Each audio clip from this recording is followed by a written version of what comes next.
I started to learn then that the music that my father had been teaching me, classical, musicals, anything, rock music, whatever he felt like teaching us, could also be played on an instrument.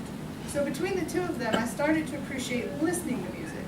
But I didn't know anything else about it except that Grandpa sang, had a dry sense of humor, I love his puns and sarcasm, and Dad had taught me music. But in 5th grade, I was sitting in a concert, and it was a middle school concert, and I saw kids my own age playing an instrument. And I thought, wait a minute, I can do that? I thought old people did that. I can play an instrument. And I heard an instrument and thought, huh, I like the sound of that. So my first outgoing act ever was walking around to random teachers going, black instrument, silver keys, who wants to tell me what that is? Because I want to play that. And I came home and said, Mom, Dad, just wanted to let you know I'm going to be playing the clarinet. So my parents were pretty smart on that one. Mom thought, it's going to be an instrument in her mouth, but maybe somebody in band will make her talk. And we were moving from Germany to the United States, and I'd already told them I didn't want to because I'd made some friends finally in Germany. And Mom said, you know, you can't play the clarinet until we live in the United States. And I said, all right, time to move, let's go, I'm ready.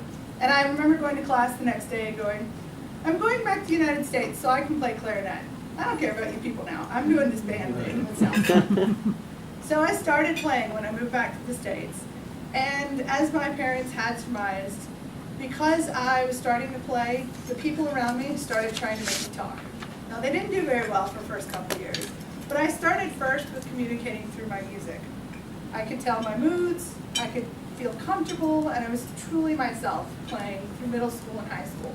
I was in marching band, I was here in the South, football's kind of a big thing in Charlotte, so I learned to really appreciate the group of people that we would march on in the middle of the football field and play together. In joining the group, I also started to get to know people, and they started getting me involved in different things. Oh, you're in band, but you also volunteer here. Huh, that sounds like fun, let me go do that. And I had to start meeting people, slowly but surely. I went to college, and the first few people I met went, oh yeah, I play the trumpet, I play the drums. Well, that immediately for me was a connector. Oh, musician, band geek, how are you involved? Let me see about this. And I came to Carolina and decided it'd be a really great idea to join pretty much every organization I possibly could. So here we are, the person who hated meeting people, cried whenever she had to, and then because of band and kind of the lubricant to get into meeting people and into groups, started to join every organization. My association management job, I actually helped people with networking and helped people with getting together and meeting people. So music's kind of a huge thing. I guess I sum up the entire situation with this one time at band camp, I learned to talk. Thank you.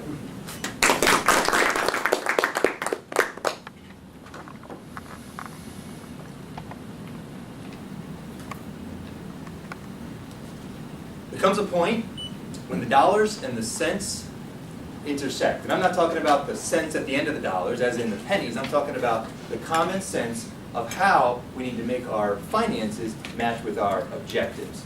Today, as the treasurer of the organization, I'm going to give a short speech on what the situation is with us financially and how our location is impacting that. I'm going to end it by saying, or give some options of what it is that we need to choose from in order to make some changes in what we're doing in our current club situation. First of all, what are the objectives of the club? There's two really key objectives I see, or really one key objective, which is to create a great club environment and atmosphere from which our members can practice giving speeches, i.e. public speaking, and then number two, so that they can practice their leadership abilities in terms of organizing the meeting, contributing, volunteering, all those great things. But we have to do that in a way that makes sense. The financial situation has to be sustained over the long term. Here's what's happening currently. We meet at this wonderful establishment. We've got some great new decor that sort of liven things up a little bit. It's a very professional environment. I think we all enjoy it. The situation is, however, that when we come as members and we sit down and we make our payments, we are currently paying amount of money that typically is in our weekly dues, but the amount that we then have to pay the restaurant for this fee is exceeding the amount that we receive from our members. Let me say that again because I don't think I was clear. Basically, the short story is we are cash flow negative with this current location. So that's the bottom line. It's not ridiculously significant, but it is, in our current state, unavoidable that at a certain point in the future we will run out of cash. Because there are certain weeks where we go negative 10, 20, 30, or even $40 on a particular week. There are no weeks when we go a positive $40 or a positive $30. It doesn't balance out. So that's the reality of the situation. It was established this way a number of years ago because we had a large surplus in cash.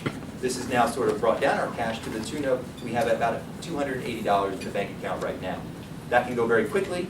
The big impact for us is that I, as the treasurer, am hesitant to buy name tags for people, hesitant to do marketing opportunities because our cash is a little bit too low. Bottom line, we need to change the situation. We've done some research. We spent the last 2 or 3 months, myself and Brian Wilson in particular, and we have 3 location options. Option number 1, stay here at George's, with a little twist, which I'll explain in a second. Option number 2, there's a conference room we found at a location in South Park within walking distance. It's in a business. Option number 3, there's a classroom in a church that's also in South Park, just on the other side of the mall. Let's talk about these options in a little more detail. First of all, the pricing. You can see here the 3 different options. 1, George's, there's no cost to stay here. We used to have a minimum meal order. We don't have to do that at the moment. That could change in the future, but as of right now, there's no minimum quota. In terms of lunch, though, we would then purchase lunch here from George's from the menu here. Option B, conference room. We would pay $25 per week in order to be a part of that conference room. We would need to provide our own lunches. Option 3, the church classroom, no cost whatsoever, it's free. We would also need to provide our own lunches. Now, just so I distinguish between the lunches, obviously, we're going to talk about this in a second in the pros and cons, but obviously this lunch is provided for us, it's convenient, it's good, it's fresh, it's good food.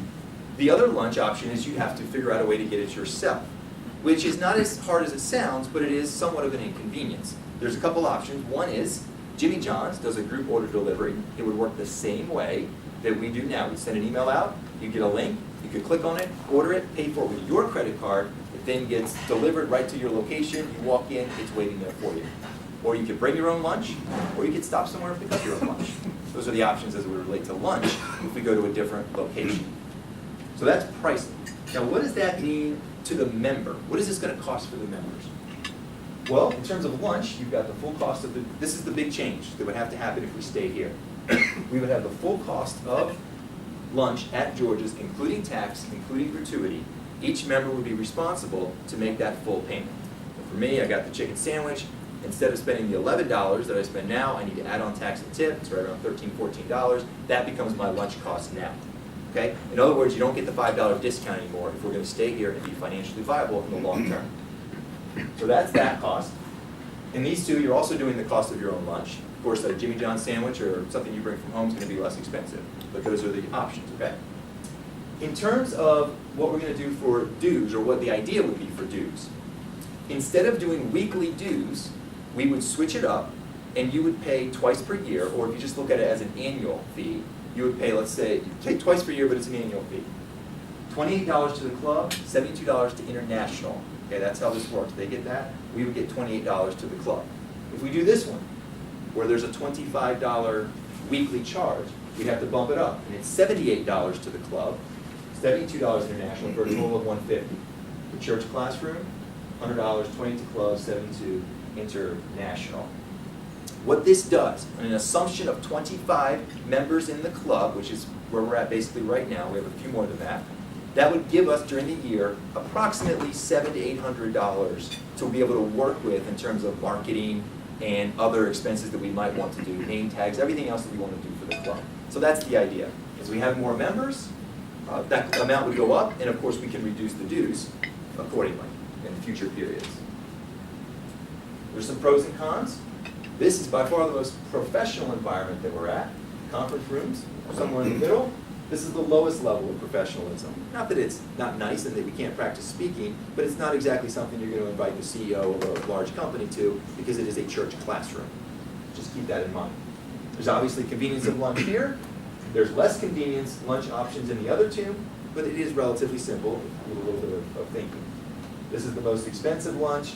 These are probably less lunch expenses, and then overall this is probably the least expensive option, but again, you're trading professionalism for expense, higher expense, more professionalism. These, my friends, are the decisions that we as a club have to make. This is not a decision for me, the treasurer, or even the officers. It is a member-driven decision. However, we do have to make one. We can't stay here under the current scenario. So, what I'm going to ask you to do is fill out, number one, fill out a survey, which I'm going to pass around when I sit down. Number two, start asking questions, start dialogue. And number three, we've got about 3 weeks. We need to vote on this in the middle of August so that we can make a decision about how we're going to proceed with dues in the coming period, which will start to become due in September. Location matters. We need to have a good environment that is ideal for our members, but the dollars need to make sense. Thank you.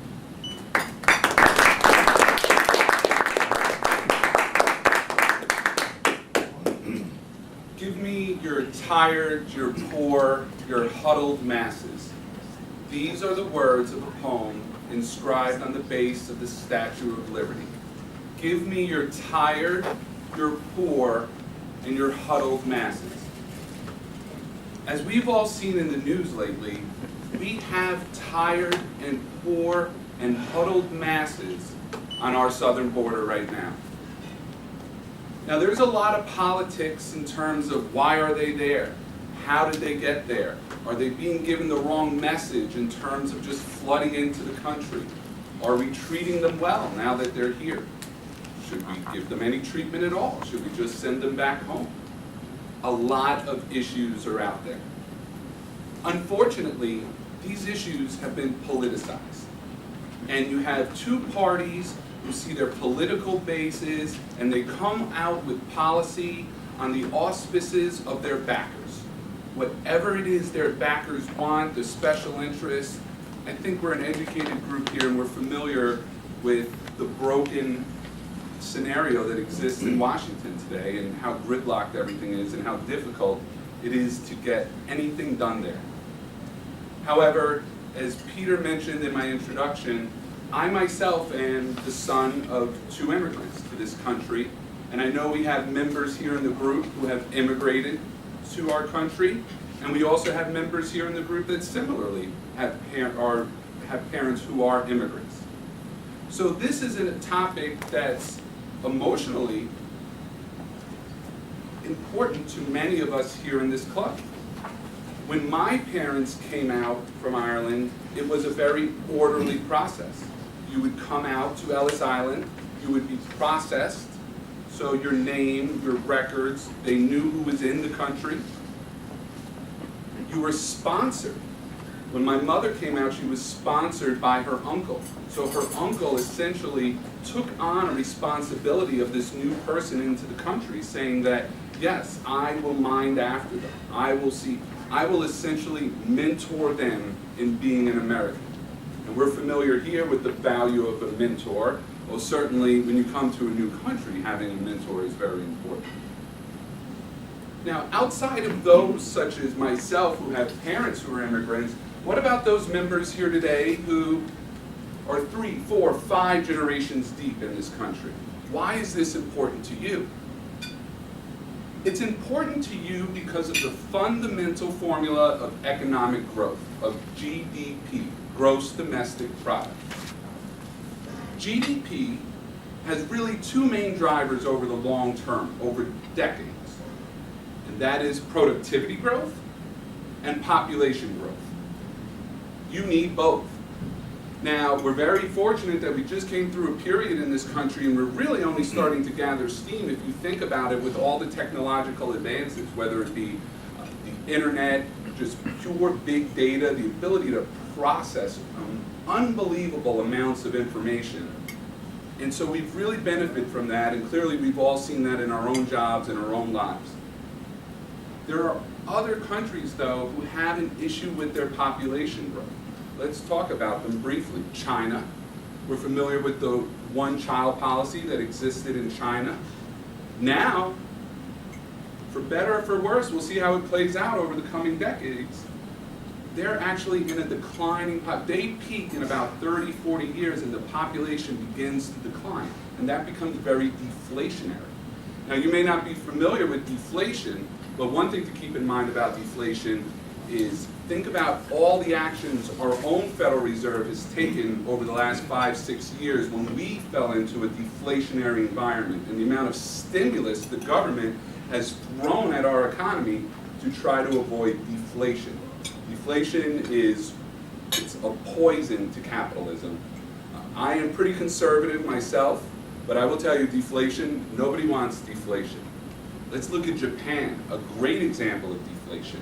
You might remember in the 80s when everybody thought Japan was going to take over the world. And everybody was Wang Chunging, and we were watching Michael Keaton and car factories, and it was made out that terrible things were going to happen to us because of the domination of the Japanese. But in fact, what's happened over there is a rather aggressive deflation. As their population continues to age, the government really has no way out of the situation that they backed themselves into over time. And now they're really going to face some very difficult choices as they move forward in Japan. Western Europe, another great example. The replacement rate there is barely minimal. So as to say that for every couple, they're having actually slightly less than 2 children. So they're not replacing their own population. So where is this population growth going to come from for Europe, for Asia? They're not sure. Here in America, because of our history of accepting immigrants, we have the ability to have a bit of a supplement to our own growth via our immigration policy. So for some of us, immigration is an emotional issue. But I will tell you, for all of us, with the baby boomers coming, the aging, we've heard about Social Security, we've heard about Medicaid, we've seen some of the actions taken in the government around healthcare costs, again, for better or for worse, but certainly we all know that this is coming our way. If you look at the amount of people working relative to a retired person, back in the 30s and 40s when Social Security first started, that ratio was huge. It was like 1 retired person for every 15, 20, 30, 40 workers. In a couple of decades in this country, we're going to be down to a single-digit ratio. This is something that needs to be fixed. We do have the ability to continue to grow our population. We have an accepting culture around immigration and assimilation of those immigrants. But I would say it needs to be done in an orderly fashion. Certainly the way it's working now is disorderly. I would say that that is because of the gridlock that exists in Washington. I feel as Americans we have an obligation to fix this problem. And I would say to each of you, as you go out and you vote as the fall comes up, and as you consider this in future elections, make this something you consider. What is the person you're going to vote for's policy on this topic? We are Americans. Give us your tired, your poor, your huddled masses. Fellow Toastmasters guests and Emily, we've heard Emily's icebreaker speech, and the manual makes it real easy to evaluate an icebreaker speech with about 10 questions of things that she should have done, and in most areas I would give her a glowing remark. Emily's life, Emily, your life just changed. Your communication skills are now under the auspices of this Toastmasters club. And I say that's a good thing because of the feedback you'll be getting and the support you'll be getting. The first question is, what points does the speaker already have? What strong points? And I would say 3. Number 1, she seemed comfortable up here. I didn't detect nervousness. It was a first-time speech. Nervousness could always be a problem for a first-timer. I didn't see it. She had notes. She thought about what she was going to say. And the other important thing is the introduction to the speech was well laid out. Now, I don't know if that was the introduction you posted on our website or if you had just given it to the introducer beforehand, but either way, we got a real good introduction, and that, again, indicates preparedness. Did we get to know Emily? Of course we did. What I like about icebreakers is the personal information. The kind of cocktail party kind of stuff. Where are you from? How did you get here? What do you do? The real basics. She did that well. We got a quick overview of her background and family life. She did speak clearly and audibly. So what that means is she's got a bar now at a threshold to continue to surpass. Every time you go through another speech, through the first 10 speeches, you'll be adding components to your speech-making ability that are well designed to give you more balance and overall preparation for your speeches. So you'll be going through that. It was organized. It had a good opening, body, and close. She was encouraged to use notes. In the manual, it does indicate she can use notes. She told me beforehand she was going to use notes. She used notes, but I didn't find it a distraction at all. So what that means, again, is it filters back to the preparation stage. Yes, it's okay to use notes. It's even more important to know what you're going to say, because the two can work together well. You can make a whole speech without notes, or you can go back and refer to your notes if needed. What could she have done differently? This is always a challenge when you hear an accomplished speaker first. You have to kind of grasp for straws a little bit. The only thing I would say, Emily, that you could do differently would be to incorporate some pauses.